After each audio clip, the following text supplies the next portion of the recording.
காலையில் தினமும் அப்படிலாம் கிடையாது. இன்னைக்கு காலையிலேயே எழுந்திரிச்சு நான் வந்து ஆஃபீஸ்க்கு வந்துட்டேன். ஸோ யாருமே இல்லைன்னு பார்க்கும்போதே உங்களுக்கு தெரிஞ்சிருக்கும். இது ஒரு மார்னிங் ஷிஃப்ட் தான். ஸோ பாவங்க நைட் ஷிஃப்ட் பண்ணுறவங்களெல்லாம் யோசிச்சு பார்த்தாலே பாப்பா என்னதான் நம்ம டீ குடிக்கக்கூடாதுன்னு நினச்சாலும் அந்த காலைல கண்ணில் காமிச்ச உடனே அன்னைக்கு வந்து ஒரு 2 டீ எக்ஸ்ட்ரா அடிக்கிறோம். அது ஏன்னு தெரியல. நீங்களும் அந்த மாதிரி பர்சனாக இருந்தால் கண்டிப்பாக கமெண்ட்டில் சொல்லுங்கள். ஸோ உங்கள் ஆஃபீஸில் இருக்க கண்ணாடியோ இல்லை ஸ்கூலில் இருக்க கண்ணாடியோ எங்கே இருக்க கண்ணாடியோ வாய் இருந்தால் அழுதுறோம் அப்படின்னு ஃபீல் பண்ணிங்கன்னா கண்டிப்பாக கமெண்ட்டில் சொல்லிட்டு போங்க. அண்ட் வீட்டுக்கு வந்துட்டு நானும் அம்மாவும் ஒரு பிளேஸ்க்கு போனோம். வீடியோ எடுத்து கொடுங்க அப்படின்னு சொன்னால் தன்னைத்தானே வீடியோ எடுத்துகிட்டு இருந்தாங்க. ஸோ அவங்களுக்கு சொல்லி கொடுத்துட்டு இருந்தேன் இப்படி எடுக்கணும் அப்படி எடுக்கணும் சொல்லிட்டு. அண்ட் அஃப்கோர்ஸ் நம்ம வந்து ஃபேஷியல் பண்ணுறதுக்கு தான் ஒரு கஸ்டமர் வீட்டுக்கு வந்திருந்தோம்.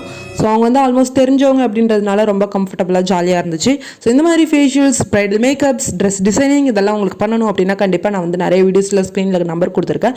காண்டாக்ட் பண்ணி நீங்களும் டிசைன் பண்ணிக்கலாம். ஃபேஷியலுக்கு மட்டும் கண்டிப்பாக நீங்கள் பாண்டிச்சேரிக்குள்ளே இருக்க மாதிரி இருந்தால் காண்டாக்ட் பண்ணுங்கள் தயவு செஞ்சு. ஸோ அப்புறம் வீட்டுக்கு வந்து ஒரு தூக்கத்தை போட்டு எழுந்தாச்சு. ஸோ இந்த மாதிரி இன்னொரு மினி வேக்கில்